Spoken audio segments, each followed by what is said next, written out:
It is necessary to say more about love here. Let's continue with what we didn't mention before. Love is difficult. Why? This is because every human being has a subjective world called I-ego. As long as the I-ego, a collection of experiences, loves, there will always be conflicts. As long as we do not meet as life, which is the essence of all of us, and as long as we meet as I-ego, a collection of experiences that arose as we grow, all humans cannot become one. This is because I-ego is 100 different from 100 depending on the environment in which one grew up. For this reason, no matter how much lovers love each other, there are conflicts and fights. To make the explanation easier, I will use an analogy again. There is water here, and there is cider, cola, and Fanta. Let's consider water as life and cider, cola, and Fanta as different individuals. We all have life. By having a life, various experiences were accumulated. Thus, each became a different cola, cider, or Fanta. However, the essence of these three is water. It's just that different pigments are simply added there. However, people recognize that pigment as their essence. The pigment arises as we grow.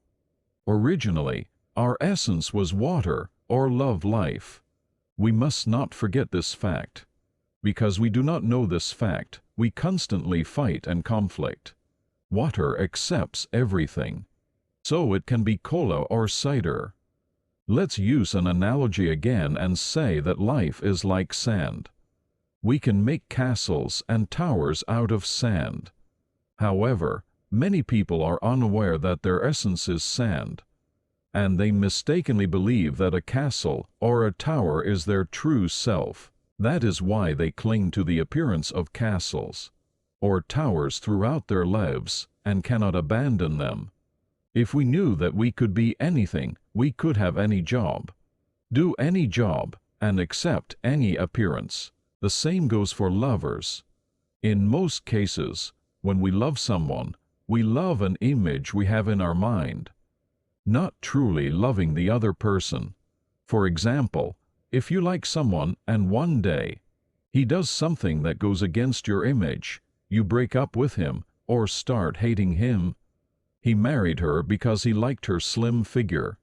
But if she became fat a few years later, he would no longer like her. It's not about loving the other person, it's about loving your image. There are also people who were deeply in love, but broke up because of red pepper powder stuck in the other person's teeth. It's not about loving the other person as they are. It's just about loving your own heart that likes neat and sophisticated things. If you truly love the other person, you must be able to love the other person's existence as it is. Blowing one's nose and farting are part of everyone's existence. You must be able to love even that. As it is, that is the truth. A person whose mind is a triangle is okay when the other person is a triangle. But if the other person suddenly appears as a square or circle, they clash here and there.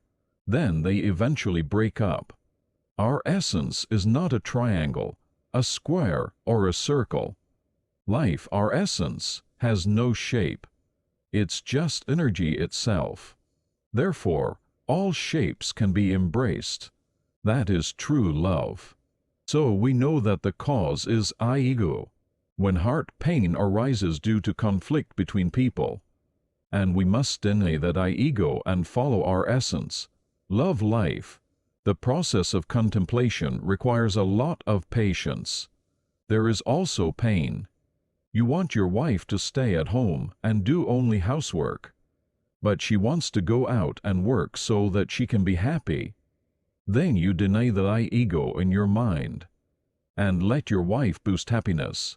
When your wife is happy, that happiness comes back to you. You can't be happy if your wife isn't happy. Love is what helps the other person grow, sets them free, and makes them happy. There are countless other relationships with people. But let's stop here and move on.